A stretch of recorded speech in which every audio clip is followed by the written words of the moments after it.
Programme खुशामदीद नाज़रीन, मैं असदुल्लाह खान हूँ। प्रोग्राम है परदेश से देश तक। आज के इस प्रोग्राम में मुफीद अहमद साहब की कहानी हम आपके सामने रखने जा रहे हैं, जो कि काफ़ी अरसे से बरतानिया में मुकीम है, लेकिन इनका ताल्लुक लाहौर से है, लाहौर के इलाके करीम पार्क से। इनकी कहानी ये है कि इन्होंने काफ़ी अर्सा पहले जो है वो अपने भाइयों के साथ मिलकर 10 मरले का एक प्लॉट ख़रीदा था। यानी 3 भाई थे, तो इनके मरले में 3-3 मरले जो है वो तीनों भाइयों के हिस्से में आए। और इन्होंने एक भाई से 3 मरले ख़रीद लिए, तो इनके पास 6 मरले हो गए और 3 मरले जो है वो एक बाकी की जो रकम ज़मीन है वो दूसरी तीसरे भाई के पास चली गई। अब इनके एक भतीजे जो इन्होंने अब यहाँ पर 6 मरले में अपना मकान बना लिया। अब इनके बकौल वो जो 6 मरले जगह थी यहाँ, ये इन्होंने कुछ अर्सा किराए पर दिए रखा, कभी खुद भी आकर ठहरते थे। मगर इनके एक भतीजे ने इनसे कहा कि आपने तो कभी कभी आना होता है, तो आपको एक कमरे से ज़्यादा की ज़रूरत नहीं है, आप 5 मरले फ़रोख्त कर दें, 1 मरला अपने पास रख लें। उसके बाद इन्होंने दस्तखत कर दिए और बाद में इनके इल्म में आया और बयाना भी वसूल कर लिया 10 लाख रुपए। फिर इनके इल्म में आया कि ये तो जो जगह है ये 6 की 6 मरले पर दस्तखत इनसे करवाए जा चुके हैं, जो कि इन्होंने देखे नहीं हैं। उसके बाद क्या कहानी हुई है, ख़ुद मुफीद अहमद साहब से जानते हैं कि मामला अब कहाँ तक पहुँचा हुआ है। हमारे साथ मुफीद अहमद साहब मौजूद हैं, जो कि मुतासर शख्स हैं, और मुगल साहब हमारे साथ मौजूद हैं, जो कि हमारे लाहौर में नुमाइंदे हैं, जिन्होंने इस स्टोरी पर काम किया है। सबसे पहले तो मुफीद अहमद साहब मुझे ये बताइए, ये बुनियादी तौर पर तनाज़ा 1 मरले का है कि आप ये समझते हैं कि आपने 5 मरले फ़रोख्त किए हैं, और जिन्होंने ख़रीदा आपके भतीजे ने वो ये कहते हैं कि नहीं, मैंने 6 के 6 मरले आपसे ख़रीद लिए हैं। तो तनाज़ा ये बाकी बचा 1 मरले का तनाज़ा है। मैंने वो जहाँ अपनी ज़िंदगी मैंने 4 दफ़ा 5 दफ़ा मकान को बनाया है, मेरे बहन भाई वहाँ रहे हैं, मैं वो नहीं दूंगा। बात इस तरह सिर्फ जब जाते हैं, अब 2 चीज़ों का होगा, एक तो ये हो गया 5 का, नंबर 2 यह है कि इन्होंने खुद ही कीमत लगाई। उस 5 मरले की भी जो कीमत लगाई वो कीमत उधर बहुत ज्यादा, उन्होंने क्या जी 60-70 लाख ले लो, 70-72 लाख। अब वो 1.5 मरले की जगह पैसे बनती है, 2 मरले की मेरी बनती, उसकी जगह इन्होंने कीमत भी खुद लगाई है। मैंने जब गया हूँ तो मैंने कहा कि पहले तो मैंने ये 6 मरले नहीं देने, नंबर 2 जो कीमत आप लगा रहे हैं वो कीमत बनती नहीं है। नहीं, मुझे एक बात बताएं मुफीद साहब, आपने बयाना लिया था इस जगह का? हाँ जी, बयाना वसूल किया था कुछ? ये बता रहा हूँ। तो वहां पर मैंने बात हुई, तो फिर इसने क्या हुआ, कीमत लगा के 2-4 दिन के बाद इसने खुद ही स्टाम्प बनाया, मुझे कुछ नहीं बताया क्या लिखा, अभी फाइनल भी नहीं कोई चीज हुई हमारी, वो तो खुद कीमत लगा के चले गए ना। अब उसी पर कीमत लिख के ना वहां पर मेरे घर में मेरी बहन को, मेरे भांजियों को, मेरे सारे सबको लेके ना तो ले आए, तो ये बयाना लो। मैंने कहा किस चीज का बयाना? ये बयाना जो आपने बात की है ये बयाना लो। अब बल्ले के भी सारे इसके जो दोस्त हैं साथ वाले, उसको बाजू को भी लेके तो मेरे घर में आ जाता है, मेरे कमरे में आ जाता है, और कहते हैं कि इसको साइज करो, पहले ये कि आपको जगह रहने के लिए दे देंगे। तो करे तो मेरे साथ तो सब हो गए। तो इन्होंने इतना बड़ा शराई साहब है, उस वक्त बीमार भी था, इन्होंने मुझसे वो साइन करा लिया, और वो जो बयाने का, ठीक है, साइन करा। अब उसकी बिना में इसके मुझे ये अब कहते हैं कि नहीं हमने सारा ही लेना है, हम आपको अब कोर्ट में लेके चले गए हुए हैं। अब मुझे ये बताएं कि मैं एक तो 2 डिस्प्ले, एक तो मैं पूरे 5 मैं वो 6 मरले नहीं बेचना चाहता, बेचूंगा तो अगर इनको दूंगा तो मैं चलो बाकी जो भी होगा अपनी जगह रिहायश करके बेच सकता, लेकिन जो प्राइस वाइज है वो भी उसका डिफरेंस है, वो आती नहीं है प्राइस, इसलिए ये बयाना जो है या ये गलत हुआ है सारा कुछ।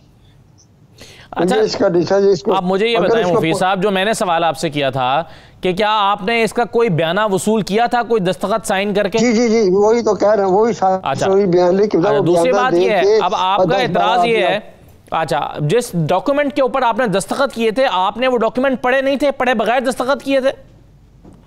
नहीं, मैंने वो 5-6 मरले नहीं देखे, तबीयत वगैरह ठीक नहीं थी, मैंने जो उसने आगे रखा मैंने उसे कर दिया साइन, इसलिए कि वहां पर बातें शुरू हो गई, पूरा शराइज हो गया मैं, तो मैंने दस्तखत अच्छा देखे बयाना करते, फिर मैं अपनी जगह अपने लूंगा। और तीसरी बात ये बताएं मुफीद साहब कि आपने कहा कि इन्होंने स्टाम्प पेपर तैयार कर लिया और मुझे एक रफ बता दिया कि जी 65-70 लाख रुपए जगह की वैल्यू बनती है, और आप मान गए। आपके इल्म में बाद में आया कि नहीं है, तो मुझे गलत खामोश बता रहे हैं, मैं खामोश हो गया, ठीक है। नहीं, खामोश कैसे कर रहे थे ना, खुद ही लाते तो देखिए मेरी बात सुनिए, आपने एक जगह का बयाना वसूल कर लिया, तो इसका मतलब आपने उससे इत्तेफाक किया, एक कीमत पर आप एग्री कर गए ना, आप उस पर इत्तेफाक कर गए, तभी तो आपने बयाना वसूल किया, वरना आप कहते कि जी इस कीमत पर मुझे वारा नहीं खाता, मैं नहीं लेता आपसे। नहीं ये तो ये ना आदमी इतने आगे हुए थे, मेरी बहन भी थी 7 साल ऐसा, उन्होंने जब जैसे मुझे प्रेशराइज किया तो मैंने बयाना क्यों, जो मैंने कहा छोड़ो बयाना, ये मैं आपको बाद में सारी स्टोरी कहता हूँ, जब ये लोग चले जाएंगे उसने मुझसे बात नहीं की। अच्छा। वो उसको बयाने इस तरह होते हैं कि लोगों को छाट कर 10 12 15 आदमी लेके आ जाओ। दुनिया में बयाने जो उनकी चाल थी उसको घेरने का तरीका था। अगर वो आते हैं बयाना लेते हैं तो मेरे साथ बैठ सकते। अब आप चाहते हैं कि ये डील कैंसिल हो जाए और आप अपना बयाना वापस ले लें, आप अपने भतीजे से चाहते हैं कि वो अपना बयाना वापस ले ले, आप ये उसको फरोख्त नहीं करना चाहते, ऐसे ही है?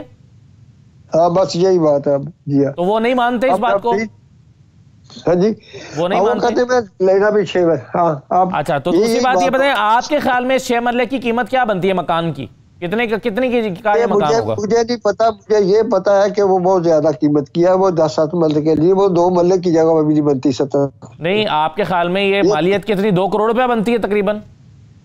नहीं मुझे नहीं पता, मैं नहीं कह सकता कितने बने, 1.5 बने या 1.25 बने या 2, 70 नहीं बनती। 70 नहीं बनती, ठीक है। असल में कहानी मैं ये समझाऊं मुफीद साहब आपकी, अगर मैं गलत कह रहा हूं तो आप बता दीजिएगा, कि आपने जब ये बयाना किया तो आपको उस वक्त इस प्लॉट की सही कीमत का पता नहीं था। बयाना करने के बाद आपको पता चला कि ये तो बहुत महंगी जगह, मैं तो सस्ती बेच रहा हूं, तो आप इस डील से भाग गए। असल में हुआ ये है, मुझे पता नहीं, ये मुझे पता था ज्यादा कीमत की है। बयाना से पहले जब बात हो रही तो मैं इसके साथ एग्री नहीं, मैं खामोश हो गया था। ये पेपर जो बनाए गए तो खामोश आप हो गए तो आपने साइन ना किए होते। एक मुख्तसर ब्रेक लेंगे प्रोग्राम में, ब्रेक के बाद वापस आते हैं।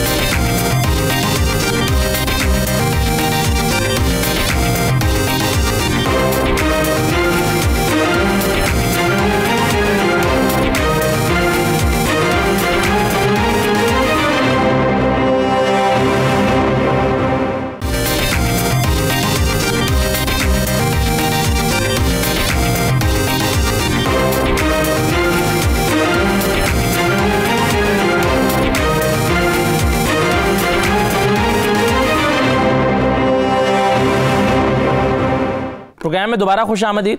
मैं खावर मुगल साहब, पहले तो मुझे ये बताइए कि ये अब मैंने जो सवालात किए हैं मुफीद अहमद साहब से, उससे मैं इस नतीजे पर पहुंचा हूं कि इन्होंने, अब वो तो खैर दूसरा मौक़िफ़ शायद आपने लिया हो पार्टी से, तो वो बता सकते हैं कि 5 मरले की बात हुई थी या 6 मरले की बात हुई थी।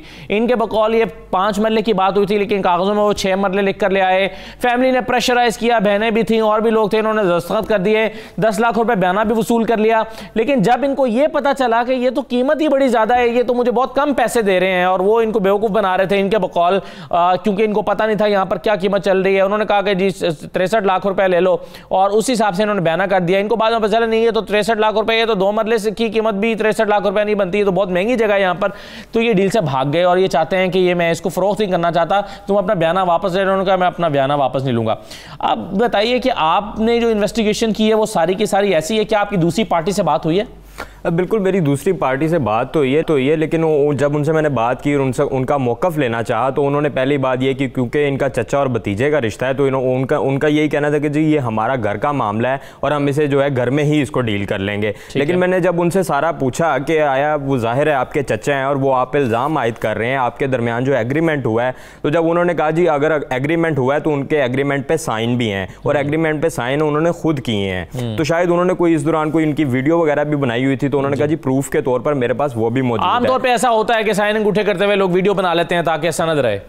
बिल्कुल जाहिर है उन्होंने अपने प्रूफ के लिए उसको वीडियो बनाई, और जो मेरे पास डिटेल आई तो वो जो इनका 6 मरले का मतलब जो इनके पास हिस्सा था, क्योंकि जब आप मुल्क से बाहर होते हैं और आपका घर जो है वहाँ पर पीछे अकेला होता है, तो आपको डर होता है कि यार कोई कब्जा ना कर ले, जिस तरह के आजकल के हालात हैं। लेकिन वो अब उसने जब इससे ले लिया,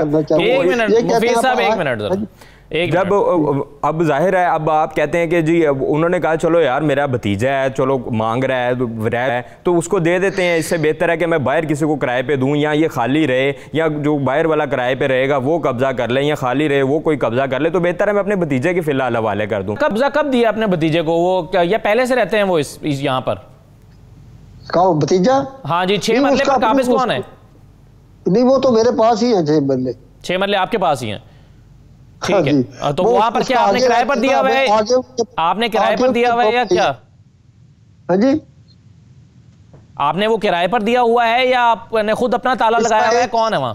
एक हिस्सा नीचे वाला मैंने रौनक के लिए दिया हुआ, ऊपर वाला बिल्कुल खाली पड़ा है। ऊपर मैं चलाने लगता हूँ तो ये कोई भी वहां से आता है ना, कोई एजेंट लेके आता है या वो उसको दिखाने के लिए कराया, उससे झगड़ता है। जाहिर है वो मुफीद साहब, जब आपने किसी से बयाना वसूल कर लिया और वो तनाजा चल रहा है तो तब तक तो आप उसको किराए पर नहीं चढ़ा सकते ना। ये पहले की बात कर रहा हूँ, ये पहले का कर रहा है, मुझे पिछले 10 साल से कर रहा है, ताकि आप उसे भेज दें। नहीं, हाँ, ताकि उसको ये अब पता चला है ना, ये तो बेचने की बात में बात आई है ना, साल डेढ़ वो पहले से ही कर रहा है, वो मुझे चढ़ने नहीं दे रहा। ठीक है, 10 साल से मेरा पड़ा हुआ है, वो नहीं चढ़ने देता उसको। कोई भी वहां पर है उसको उसके साथ झगड़ता है, उसके साथ जो भी बदतमीजी करता है, वो लोग यहाँ पर ताको ना को किराएदार आए तो ना को एजेंट लेके आए। ये उसने मुझे खाली रखा हुआ है, मुझे तंग किया हुआ है उसने 10 साल से। ठीक है, ये तो पहले की बात है। उसके बाद में ये जो लेने का प्रोग्राम उनका बना है ना, ये बाद की बात है। सही है। अच्छा, मुझे शिराज साहब ये बताइए कि किसी का बयाना वापस करने का कानूनी तरीकाकार क्या होता है? आमतौर पर तो मार्केट में मैं जो देखता हूँ वो तो ये है कि कोई कहता है कि जी अगर आपने बयाना वापस करना है तो डबल वापस करो, टोकन वापस करना है तो डबल वापस करो। तो ये जो बयाना वापस करने का तरीक़ेकार है कानूनी तौर पर वो क्या है? एक 10 लाख रुपया बयाना मुफीद साहब वसूल कर चुके हैं हमने भतीजे से, और ये डील कैंसिल करना चाहते हैं। वो कहते हैं मैं बाकी पैसे तुमने वसूल करके तुम्हें ये मकान नहीं बेचना चाहता, तुम अपना बयाना वापस ले लो। इस कानूनी तरीका क्या होगा? देखें, कानूनी तरीका सबसे पहले ये है कि इन्होंने जो suit for cancellation of agreement dated 7/12/2016 जो फाइल किया है, उसमें इनको प्रूफ करना होगा कि through fraudulent means, through coercive measures, through duress ये मेरे से मुआहदा किया गया। कॉन्ट्रैक्ट एक्ट 1872 ये कहता है, उसका सेक्शन 19 ये कहता है कि अगर आपने कोई मुआहदा हो जाए और एग्रीमेंट हो जाए, उसमें अगर आपने उससे फौरी तौर पर पीछे हटना है, उसको वॉइडेबल करार देना है, तो आपको सबसे पहले प्रूफ ये करना होगा कि ये आपसे जबरदस्ती मुआहदा किया गया या फ्रॉड्यूलेंट मीन्स के जरिए से मुआहदा किया गया। अब 7/12/2016 का जो एग्रीमेंट था, अगर ये चाहते हैं कि इसको नल एंड वॉइड करार दिया जाए तो इन्हें अदालत के सामने यह प्रूव करना पड़ेगा कि यह फ्रॉडुलेंट मींस के जरिए से दावा किया गया। लेकिन ये इनके पास यह जवाब नहीं है कि ये कह सकें अदालत के सामने कि मार्केट वैल्यू बढ़ गई थी। अगर इन्होंने यह कह दिया तो कॉन्ट्रैक्ट एक्ट यह कहता है कि consideration need not be adequate, it must be sufficient. बेशक आपने मुआहदा मार्केट वैल्यू से कम पे किया, लेकिन अगर उसमें आपका फ्री कंसेंट था तो वो मुआहदा, उस मुआहदे से आप पीछे हट नहीं सकते अनलेस और अनटिल ये आप प्रूव करें कि मुआहदे में फ्रॉडुलेंट मींस के जरिए से किया गया, मुआहदा ड्यूरेस के जरिए से किया गया, मुआहदा कोएर्सिव मेजर्स के जरिए से किया गया। 3 दलाइल हैं शिराज साहब इनके मुफीद साहब के। एक दलील यह है कि मैं 5 मरले की बात हुई थी और इन्होंने मुझसे 6 मरले पर दस्तखत करा लिए। मेरी तबीयत ठीक नहीं थी, मैंने वो डॉक्यूमेंट पढ़ा नहीं, तो मुझे बाद में पता चला कि ये तो 6 मरले पर दस्तखत करा लिए हैं। डील तो मेरी इनसे 5 मरले की हो रही थी। एक दलील इनके पास ये है। दूसरी दलील ये है कि इन्होंने खुद ही स्टाम्प पेपर तैयार कर लिया, जो कि मेरी मालूमात के मुताबिक खरीदने वाला खुद ही तैयार करवाता है और बाद में इनको दिखा के दस्तखत करवाता है। वो ये कहते हैं कि जी उन्होंने खुद ही तैयार करवा लिया और खुद ही की कीमत मुझे सजेस्ट की कि इतने का है और ये इस पर एग्री कर गए। ये जो सारे दलाइल ये हमारे प्रोग्राम में दे रहे हैं, ये अदालती ज़बान में ये दलाइल इनकी फेवर में जा सकते हैं? देखें जी, अदालती ज़ुबान में जो स्टाम्प पेपर लिया होता है उसके ऊपर लिखा होता है कि किसने स्टाम्प पेपर निकलवाया और किसके बहक में ये स्टाम्प पेपर एग्जीक्यूट होने जा रहा है। तो पहली बात तो ये कि ये प्रीपॉन्डरेंस ऑफ सिविल डिस्प्यूट्स जो होते हैं वो प्रीपॉन्डरेंस ऑफ एविडेंस की बुनियाद पर होते हैं। अब सिविल कोर्ट में जो ऑनेस्ट टू प्रूव है फ्रॉड है, onus to prove fraud is on Mufeed साहब। मुफीद साहब ने ये अलेज किया है कि ये फ्रॉड हुआ है मेरे साथ, ये अगर उनके साथ फ्रॉड हुआ है तो एविडेंस में ये इनको प्रूव करना पड़ेगा। बर्डन ऑफ प्रूफ जो है मुफीद साहब पर है, वो मुफीद साहब पर है। और ये फ्रॉड प्रूफ करना कोई ऐसे ही कोई आसान काम नहीं होता। ये बड़ा वाज़ेह तौर पर ऑनेस्ट जो है वो इन पर होगा कि फ्रॉडुलेंट मींस के जरिए से इन्होंने सिग्नेचर्स जो है दूसरी पार्टी ने थ्रू फ्रॉड एंड फॉर्जरी मेरे से ले लिए, और या फिर इनको प्रूव करना पड़ेगा कि इनकी हैसियत भी एक ऐसे ही है जैसे कि एक पर्दा नशीन लेडी की होती है, एक पर्दा नशीन औरत की होती है जिसको दुनियावी मामलात का पता नहीं होता। अगर ये इस तरह अगर ये फ्रॉड एंड फ्रॉडुलेंट मींस या कोएर्सिव मेजर्स को प्रूव कर पाते हैं तो तभी ये इंस्ट्रूमेंट जो 7/12/2016 का जो एग्रीमेंट है तभी ये कैंसिलेशन या नल एंड वॉइड करार दिया जाएगा। अदरवाइज अदालत जो है वो इन मामलात में इंटरफेयर नहीं करेगी। अच्छा, अब मेरे साथ शिराज साहब रजा शाह साहब भी मौजूद है जो कि मुफीद साहब के वकील हैं। रजा शाह साहब, आपने ये इनका जो मुकदमा है वो अदालत में लड़ रहे हैं मुफीद साहब का, क्या प्ली ली गई है, कानूनी तौर पर क्या रास्ता आपने इख्तियार किया है मुफीद साहब को रिलीफ दिलाने के लिए, और आप चाहते हैं कि ये मुआहिदा जो है, मुआहिदा बै जिसे कहते हैं आप, वो एग्रीमेंट कैंसिल हो जाए, तो उसके लिए आपके पास क्या कानूनी जवाब मौजूद है इसका? बिस्मिल्लाहिर्रहमानिर्रहीम। सबसे पहले मैं बात सुन रहा था अपने भाई की भी, जो एग्रीमेंट हमारे दरमियान हुआ है उसमें जो सबसे बड़ी इन्होंने फ्रॉड किया है बिफोर दी फैमिली मेंबर्स कि जी ये 5 मरले का एग्रीमेंट हो रहा है, जबकि एग्रीमेंट वो खुद से 6 मरले और 125 स्क्वायर फुट का वो लेके आए। ही इज अबाउट 85 और 82 ईयर्स ओल्ड और he was very sick at that time, इसी वजह से ये वो वापस। अच्छा रजा साहब, इस दलील की कानूनी हैसियत क्या होती है कि जी मैंने एग्रीमेंट पर जी मैं सिर्फ एक सवाल ले लीजिएगा, फिर आप उसको जवाब दे दीजिएगा मिलाकर। मैं सिर्फ ये पूछ रहा हूँ कि इस आर्गुमेंट या दलील की क्या कानूनी हैसियत होती है कि मैंने एक डॉक्यूमेंट पर पढ़े बगैर दस्तखत कर दिए थे, मैं पढ़ नहीं सका था उसको, इसकी क्या वैल्यू होगी कानून की नजर में? मैं वही गुजारिश करता हूँ ना जी। सबसे पहले अभी मेरे भाई दोस्त ने कहा कि जो एग्रीमेंट्स हैं उसमें मेरी एक प्ली है, उसका नंबर 3 है, जिसमें मैंने लिखा है कि जो 7/12/2016 को एग्रीमेंट्स तैयार किए गए हैं वो ना तो मेरे परचेज किए गए हैं, ना ही मेरे किसी बंदे ने उसको परचेज किया है, ना मैं वेंडर के पास गया हूँ, ना मैं स्टैम्प पेपर मैंने खरीदे हैं, ना मेरी तरफ से खरीदे गए हैं। एक बात तो ये है। नंबर 2, उसके अलावा मैंने ये जो प्ली मेरी है कि मेरा इसमें जो अहम पोर्शन है वो ये है कि मैं इसको ये नहीं कह रहा कि ये इसकी रेवट बढ़ गया है तो अब मैं इसको बेचना नहीं चाह रहा, मैंने कहीं भी ये नहीं कहा। मैंने सिर्फ ये कहा है कि मेरे साथ जो इनका एक अलग से सेपरेट एग्रीमेंट हुआ जिसमें ये एक्सेप्ट किया गया कि जी हम आपको एक पोर्शन जहां आप रह रहे हैं वो आपको दिया जाएगा, उससे हमारा कोई कंसर्न नहीं है। वो रिटन एग्रीमेंट है उसमें? जी रिटन एग्रीमेंट है। ठीक है, यहाँ रुकिएगा, एक मुख्तसर ब्रेक प्रोग्राम में ले लेते हैं, ब्रेक के बाद वापस आते हैं।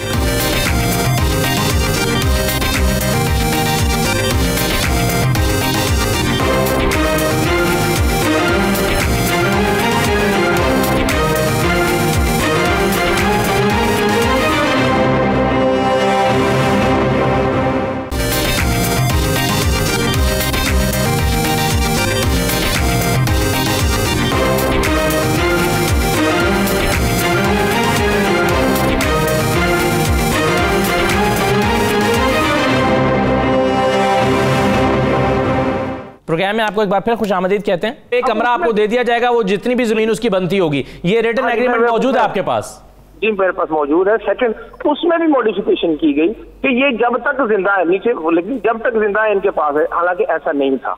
ये एग्री इस वजह से किए कि यार ये बाकी खाली है, क्योंकि इससे पहले बहुत दफा उनके साथ झगड़ा हो चुका, ये उसको रेंट आउट करना चाह रहे थे, वो बार बार कोई ना कोई वो तनाजा खड़ा कर लेते थे, वो जो लेने आता था उसके सामने लड़ाई हो जाती थी, ये खाली वो भाग जाता था यहाँ से।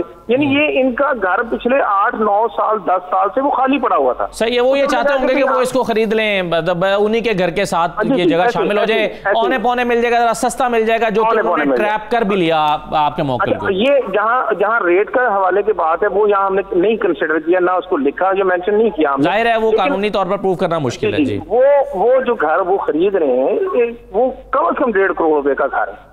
कता नजर इससे हम ये बात नहीं कह रहे, हमने तो ये भी नहीं कहा कि हमने साइन नहीं किए, हम दस्तखत नहीं किए, हमारे अंगूठे जाली, नथिंग, हम कुछ नहीं कह रहे। हम तो ये कह रहे हैं कि हमारे साथ जो इनका एक एग्रीमेंट हुआ था कि ये सिर्फ 5 मरले खरीदेंगे, 6 मरले नहीं। क्योंकि मैं पाकिस्तान जब जाता हूँ तो ये मेरे बाप की निशानी है, मेरे भाई बहनों की निशानी है, मैं वहां रहना चाहता हूँ, मैं अपनी जिंदगी कुछ अयाम वहां गुजारना चाहता हूँ। लेकिन इन्होंने मेरे साथ फ्रॉड करते हुए वो 5 मरले की बजाय 6 मरले और 25 स्क्वायर फुट ये लिख के मेरे साथ ज्यादती की है।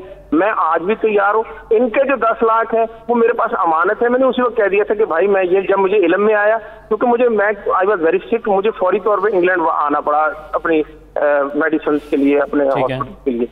उसके बाद जब मैं वापस आया तो इन्होंने ये क्या किया, इन्होंने मेरे खिलाफ एक दावा फाइल कर दिया, सूट फॉर स्पेसिफिक परफॉर्मेंस का। कोर्ट ने उस पर एक ऑर्डर किया डेटेड 27/4/2018 को। उन्होंने कहा कि हम ठीक है, इस पे स्टेटस को आपको ग्रांट करते दूसरी पार्टी को, लेकिन उसमें क्या है कि आप जो रिमेनिंग अमाउंट है वो एक तो आप कोर्ट में फौरी तौर पे जमा करवाएं, सेकंड इस पे कोर्ट फीस आपने नहीं लगाई वो आप फौरी तौर पे लगाएं। और थर्ड उन्होंने कहा जी मैं इस पे एक कमीशन मुकर्रर करता हूँ, वो जाके देखेगा कि कब्जा किसका है। लोकल कमीशन की रिपोर्ट आ गई, हमारे पास मौजूद है, रिकॉर्ड पे है, कोर्ट में है, तो वो आज तक कब्जा हमारे ही पास है।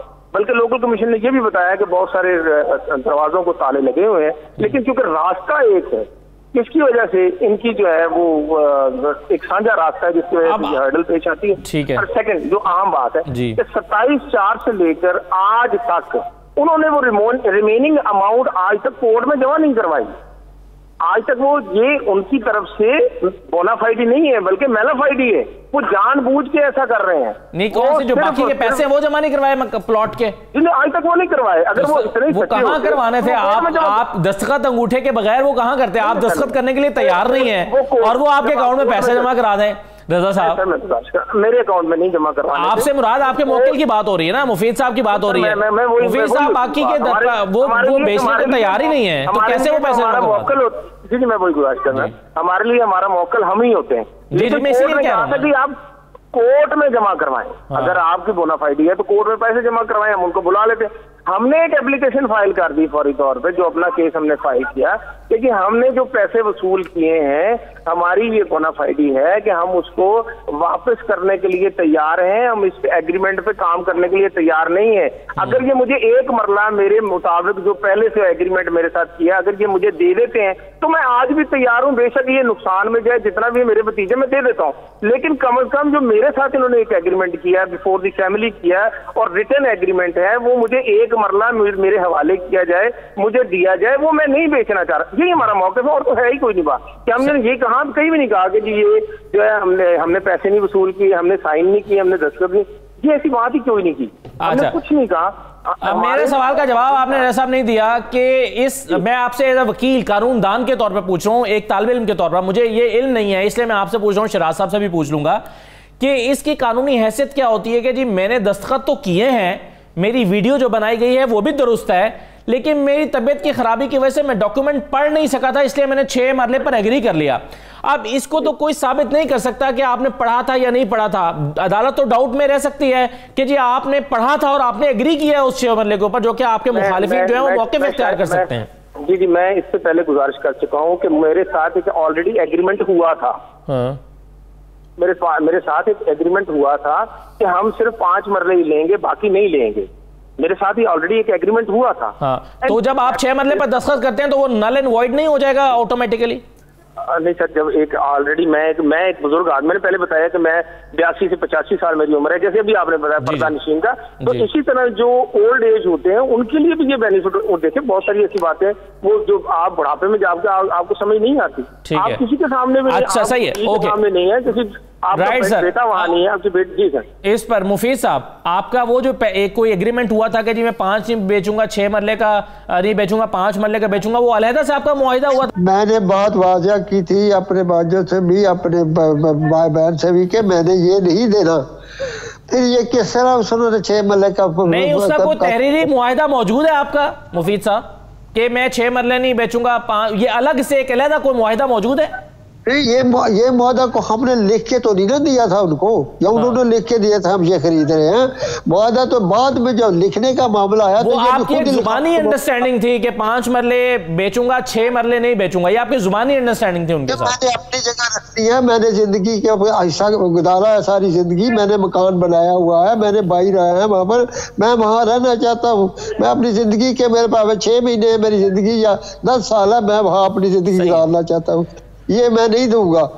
तो मैंने उससे उनको बातों में जो को एग्रीमेंट थोड़ा करना था, हमने एग्रीमेंट। अब आपके वकील तो कह रहे हैं वो तहरीरी मुआहिदा मौजूद है, आप कह रहे हैं तहरीरी मुआहिदा नहीं है। तहरीरी मुआहिदा नहीं, बात ज़बानी बात कर रहे हैं कि ये मुआहिदा मैंने जो उनसे बात। अब मसला यहाँ पर तो ये हो गया ना शराज साहब, आप भी खावर साहब अपनी राय का इजहार कर दीजिएगा इस पे। शराज साहब मसला तो अब ये हो गया कि अब एक ज़बानी मुआहिदा है, रजा साहब तो अगरचे कह रहे थे कि जी अलग से एक मुआहिदा हुआ है, लेकिन मुफीद साहब कहते हैं कि कोई नहीं, जुबानी बातचीत हुई थी, एक अंडरस्टैंडिंग हुई थी, अलहदा तो, और इस तरह का नॉर्मली मुआहिदा होता भी नहीं है। जब आपको खरीदो फरोख्त करते हैं तभी मुआहिदा होता है और वो उसी में हिस्सा होता है। अब जिस पर साइन अंगूठे हुए हैं उस पर तो यही लिखा गया 6 मरले। अब मैं जो बार बार सवाल रजा साहब से करता कि इस बात की कानूनी हैसियत क्या है कि आपने पढ़ा नहीं और आपने साइन कर दिए, तो क्या आपकी राय है शिराज साहब? मैं आपको सबसे पहले ये बात बताऊं, कोर्ट में मामला आ जाता है तो कॉन्ट्रैक्ट्स की जो इंटरप्रिटेशन होती है वो फिर अदालतें आलिया करती है। अब जब इन्होंने खुद ये कह रहे हैं कि जुबानी कलामी हुआ था कि ये 6 मरले का नहीं 5 मरले का होगा, तो जुबानी ये कोर्ट कहती है कि ओरल एग्रीमेंट्स भी हो सकते हैं, लेकिन ओरली प्रूफ करना बड़ा मुश्किल हो जाता है एविडेंस के जरिए से कि ओरली हुई थी, क्योंकि दूसरी पार्टी तो जवाब दे देती थी कि ऐसी कोई बात ही नहीं हुई थी, जो बात हुई थी लिखत पढ़त के साथ हुई थी, जो रिटन एग्रीमेंट होगा फिर उसी को फौकियत मिलेगी। अगर आप ओरल किसी बात को प्रूव ही नहीं कर पाएंगे तो फिर वो जो रिटन एग्रीमेंट होगा उसी को फौकियत मिलेगी। तीसरी बात ये कि ये 3 दावे फाइल हुए हैं, एक इन्होंने स्पेसिफिक परफॉर्मेंस का किया हुआ है, फिर उन्होंने भी स्पेसिफिक परफॉर्मेंस का किया हुआ है, और स्पेसिफिक परफॉर्मेंस से क्या मुराद है कि जो एग्रीमेंट हुआ था कि उसको परफॉर्म किया जाए। अब ये जो तीनों दावे हैं ये एक अदालत में कंसोलिडेट होने चाहिए ताकि इश्यूज फ्रेम हो और एविडेंस के बना पर ये बात तयन की जाए कि कौन सच कह रहा है कौन झूठ बोल रहा है। लेकिन ये बात मैं बरमला कह दूं कि यहां पे ओरल एग्रीमेंट्स को प्रूव करना नियर टू इम्पॉसिबल होता है। कोर्ट हमेशा रिटन एग्रीमेंट को ही फौकियत देती है। जिस तरह के सुपीरियर कोर्ट ऑफ पाकिस्तान की जो जजमेंट्स हैं उसमें यही कहा गया है कि जो रिटन एग्रीमेंट है वो ही on the face of it things speak for itself. Story सुन के एक इंप्रेशन क्रिएट होता है और अदालतें भी उस इंप्रेशन के नतीजे में फिर रिटन आर्गुमेंट्स को देखती हैं और उसके नतीजे में फैसला करती हैं। और कोर्ट यही अखज़ करती है कि ओरल बातचीत कोई नहीं हुई थी, जो रिटन एग्रीमेंट हुआ था वही एग्रीमेंट है, आपने दस्तखत किए थे और आपने फ्री कंसेंट के साथ दस्तखत किए थे। आप बाद में ये नहीं ये कह सकते, प्रॉमिसरी स्टॉपल का प्रिंसिपल लागू होता है कि आप ये नहीं कह सकते कि मेरे से तो गलती से ये साइन हो गए थे, करना पड़ेगा। नहीं, वो मैं जो इंप्रेशन की बात कर रहा था ना मुफीसा, वो ये थी और प्रेशराइज करके प्रेशराइज करके दस्तखत तो प्रेशराइज करके लिए गए थे तो फिर आपको प्रूफ करना पड़ेगा। अगर आप विदाउट कोजेंट एविडेंस आपने ये प्ली ले ली कोर्ट के सामने तो कोर्ट आपकी बात नहीं मानेगी। कोर्ट आपकी बात नहीं मानेगी सिर्फ ये प्ली लेने से कि फ्रॉडुलेंट मींस के जरिए से लिया गया। प्रेशराइज से क्या मुराद है सर? धमकी दी गई थी, क्या हुआ था? मेरे सारे आदमी आए थे तो उन्होंने मुझे इसे मैं अकेला था, सारे बैठे हुए कहते नहीं दस्तखत करो इसको, मैं बयान ना लो इसकी इस बात जो हमारी बात हुई। अब मैं अकेला था, मुझे आपका वो सिचुएशन नहीं है, कोई और समझ सकता है मेरे बगैर कि मुझसे क्या हुआ। नहीं, हमें आपसे हमदर्दी है मुफीसा पूरी। एक मुख्तसर ब्रेक लेंगे प्रोग्राम में, ब्रेक के बाद वापस आते हैं।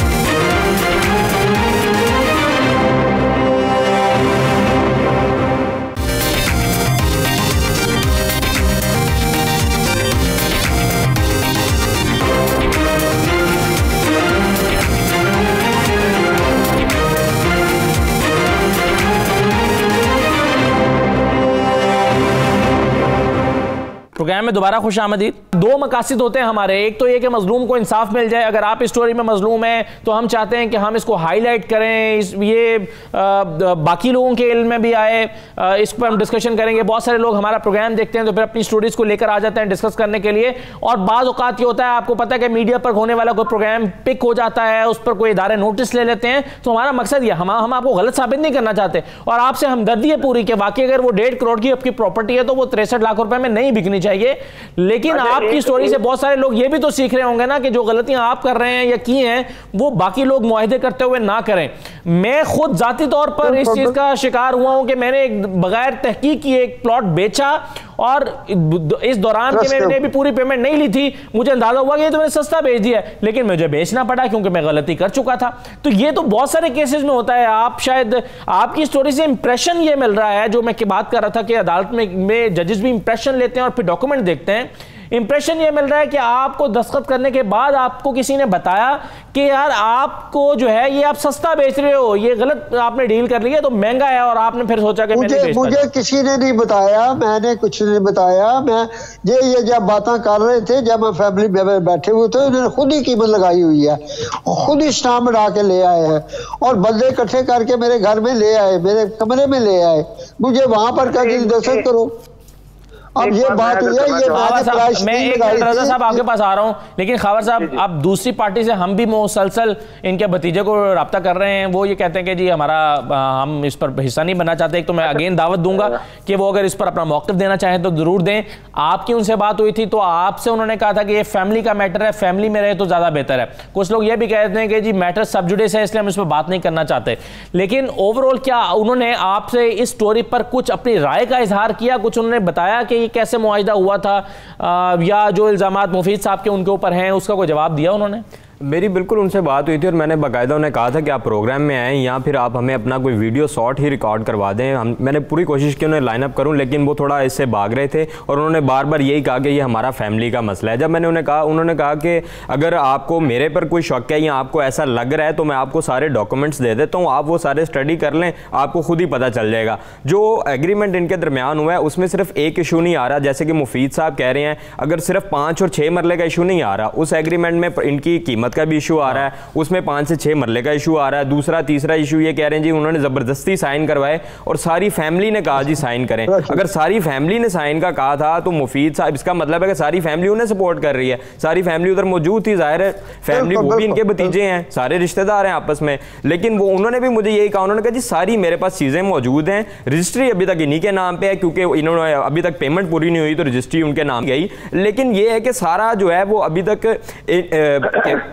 कब्जा तो इनके पास है, लेकिन सारी जो कीमत है वो अब ये कह रहे हैं जी उस टाइम जो है वो उन्होंने कीमत उसमें 62 लाख। मुझे ये बताएं मुफीद साहब, फिर मैं रजा साहब से पूछता हूं। मुफीद साहब मुझे ये बताइए, अगर आप ये मकान 60 लाख रुपए का 5 मरले बेचना चाहते हैं, ठीक है ना, आप 6 मरले नहीं बेचना चाहते, अगर आप इसी पैसों में जिसमें आपका मुआहिदा हुआ है 63 लाख रुपए में, तो ये तकरीबन 12 लाख रुपया मरला बनता है मकान। अब अगर आप ये कहते हैं 5 मरले नहीं 6 मरले जो है वो मेरी बात 5 मरले की हुई थी और 6 मरले खरीद रहे हैं, मेरा 1 मरला जाया जा रहा है, तो आपको आपके भतीजे ये कहते हैं आप 12 लाख रुपए हमसे इजाफी ले लें, 63 की बजाय 75 लाख में बेच दें, तो क्या 75 लाख रुपए में आपके के मुताबिक, फार्मूले के मुताबिक, क्योंकि तनाजा तो 1 मरले का है ना, आपके मुताबिक आपको 1 मरले के पैसे कम मिल रहे हैं, तो 75 लाख रुपए में बेच देंगे आप? जी मेरी बात सुनिए, पहले सबसे पहले जो बात हो रही थी कि वो सभी फैमिली मेंबर उसकी क्यों फेवर कर रहे थे, मेरी बात सुन। मेरी बहन थी, हमारे लिए बड़ी अजीज थी, वो बहन की बच्ची जो है मेरी बांजी है, उसके घर में है, ठीक है, इसलिए ठीक है वो बहन और बेटी के ससुराल वालों को जी दामाद तो वो इसलिए वो फैमिली मेंबर जो था ना वो सब जो आए हुए थे। सही है, मैं समझ गया आपकी बात में, वक्त कम है, जरा मैं आपसे और फिर रजा साहब से भी जानना चाहता हूं। मुझे जो मेरा सवाल था कि तनाजा 1 मरले का है और 1 मरले की कीमत निकालें तो 12 लाख रुपया बन रही है आपके केस में। आपको अगर वो कहेंगे 1 मरले के यार और पैसे ले लो, जान छोड़ो और खत्म करो मामले को, 75 लाख रुपए देते हैं, तो बेच देंगे आप ये उनको, भतीजे को? नहीं, वो जो मेरी बात ये है कि मैं यहाँ रहना चाहता हूँ, अपनी लाइफ का हिस्सा जो गुजारा है मैंने, जिंदगी बाकी इधर ही गुजारना चाहता हूँ, मैं वो नहीं देना चाहता। हाँ। 1 मरला नहीं देना चाहते? बात सुने, वो 72 में 12 लाख का तो सौदा उन्होंने 72 पे किया हुआ है 6 का।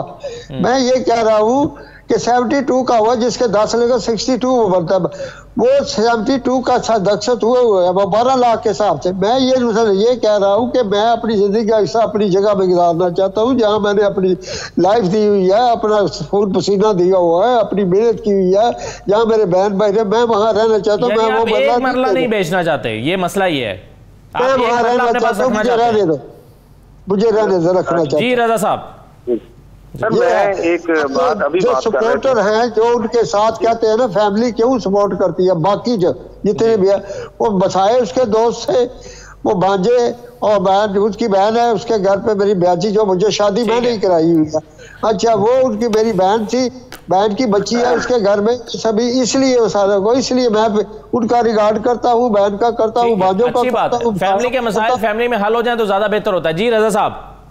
जी मैं अभी बात की थी कि इन्होंने जो 1 मरले के हवाले से मैं उसी एग्रीमेंट पे आ रहा हूँ जो 7/12/2016 को हुआ है जी। इसकी आखिरी सत्र में पढ़ रहा हूँ, आप जरा देख लें कि माबैन फ्रीकैन ये तय पाया है कि फ्री के दोम मुफीद अहमद को एक कमरा एक बात ताहयात जिंदगी इस्तेमाल करने देगा, जिस पर फ्री के अव्वल हक को कोई उज़र या एतराज ना होगा। तो इसमें ये कहाँ साबित होता है कि वो उसको बेचेगा नहीं, इस्तेमाल करना का और है सर, मिल्कियत का दे देना और बात है। सर सुन तो लें, मेरी भी तो सुन लें, क्योंकि इनके साथ ये तय हुआ था कि हमें वो नहीं चाहिए, ये आप लेंगे, लेकिन ये फ्रॉडुलेंटली उन्होंने खुद से लिख के जानबूझ के इसको मोल्ड करके तो ये लेकिन रजा साहब देखें, वो कह रहे हैं कि वो जो जिस आप एग्रीमेंट की बात कर रहे हैं कि एक अलग से एक मुआहिदा मौजूद है, मुफीद साहब कहते हैं ऐसा कोई मुआहिदा मौजूद नहीं है कि अलग से कोई एग्रीमेंट हुआ था इसे एक मरले से। थोड़ा इनको थोड़ा सा हो रहा है, मेरे पास मेरे आगे पड़ा हुआ है कोई बयान हल्फी है इन्हीं का, याजुल हक साहब का, वो इनको शायद ज़हन में नहीं रहा और उसी को इन्होंने मोल्ड करके इस एग्रीमेंट में बना दिया कि जी ये ताहयात रहेंगे, हमें कोई एतराज नहीं है, ये यहीं रहे, इनकी चक्की रहे। ठीक है, उसी को मोल्ड किया हुआ है। शिराज साहब कुछ कहना चाहेंगे आप आखिर में? देखिए, मैं सबसे पहली बात ये कहना चाहूँगा कि रज़ा शाह साहब एक सीनियर लॉयर हैं, उनको चाहिए कि ये जो तीनों दावे जो हैं ये कंसोलिडेट हो जाएं, कोर्ट के सामने आ जाएं और ये एविडेंस के जरिए से ही पता लगेगा कि ये जो इंस्ट्रूमेंट है 7/12/2016 का, ये फ्रॉडुलेंट मीन्स के जरिए से सिग्नेचर लिए गए थे, कोर्सिव मेजर्स के जरिए से लिए गए थे, ये थ्रू कोजेंट एविडेंस के जरिए से ही मुफीद अहमद साहब को ये प्रूव करना पड़ेगा, वरना जुबानी कलामी बात की इसकी कोई हैसियत नहीं होगी कोर्ट के सामने। कोर्ट ने प्रीपोंडरेंस ऑफ एविडेंस के जरिए से देखना है कि equity falls in whose favour. अगर इक्विटी जो है ये इक्विटेबल रिलीफ होगा, अगर इक्विटी इनकी फेवर में फॉल करेगी तो कोर्ट इनको रिलीफ देगा, अगर ये प्रूव नहीं कर पाएंगे तो equity falls in the side of defendant party. बात सुने जनाब, बात सुने, मेरी बात सुने, ये मैंने कोई भी बातें होती हैं फैमिली में बैठ के, तो बैठे बैठे तो फैमिली में बेच रहा था ना, मेरी हमदर्दी तो आपके साथ है, लेकिन आपको प्रूव करना पड़ेगा। बातें ये हुई कि मैंने ये कहा कि मैंने ये एक जगह रखनी है अपने लिए, वो फैमिली मान रही थी, अब उसका उन्होंने